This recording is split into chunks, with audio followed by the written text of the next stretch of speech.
Nagluluksa rin ang Senado sa pagpanaw ng isa sa mga makasaysayan nitong Senate President.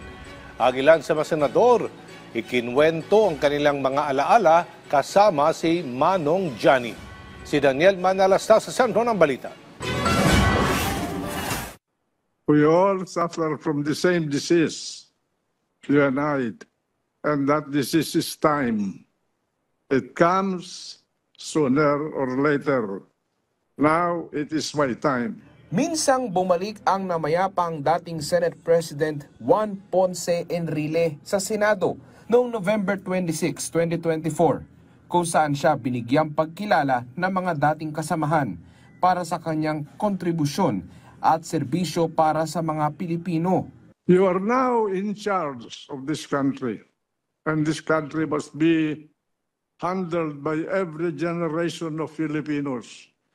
No one, no president, no senator, no member of the House can singly develop this country. It must be developed by the collective effort of every Filipino and every generation.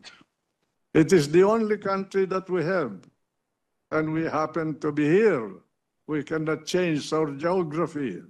We have to deal with our present environment. Kasagsagan ng debate sa plenaryo kahapon para sa 2026 national budget nang lumabas ang malungkot na balita. Ang pagpanaw ng tinaguriang Manong Johnny. Ang mga debate na palitan ng pag-alala sa kanilang dating kasamahan.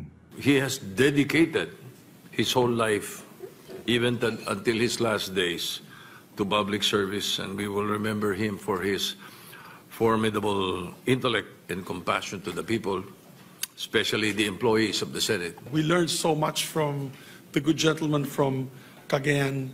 As a matter of fact, when he would speak to us, Mr. President, we were always at awe with his legal mind. Inilarawan naman ni Senator Francis Escudero na parang isang ama si Enrile, lalo na nung bago pa sila sa Senado taong 2007 hanggang 2013. Para kay Senador Lito Lapid, si Enrile ay isang alamat sa larangan ng politika. Ibinahagi naman ni Senador J.V. Ejercito noong naging seatmate niya si Enrile sa Senado, hindi raw ito naging madamot sa pagbabahagi ng mga kaalaman at karanasan. Para kay Senador Jinggoy Estrada, hindi lang mentor kundi isang ama na ang katalinuhan, gabay ay naging pundasyon ng unang 2 termino niya sa Senado.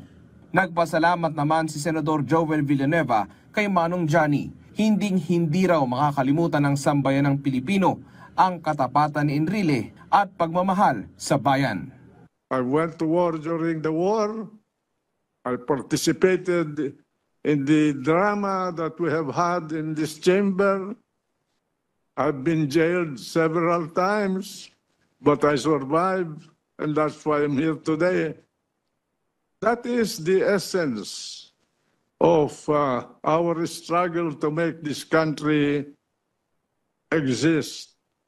Not for ourselves, not for anyone, but for our families and our descendants. Perhaps this will be the last honor that I will receive, but nonetheless, from the bottom of my heart, I'm grateful and thank you very much.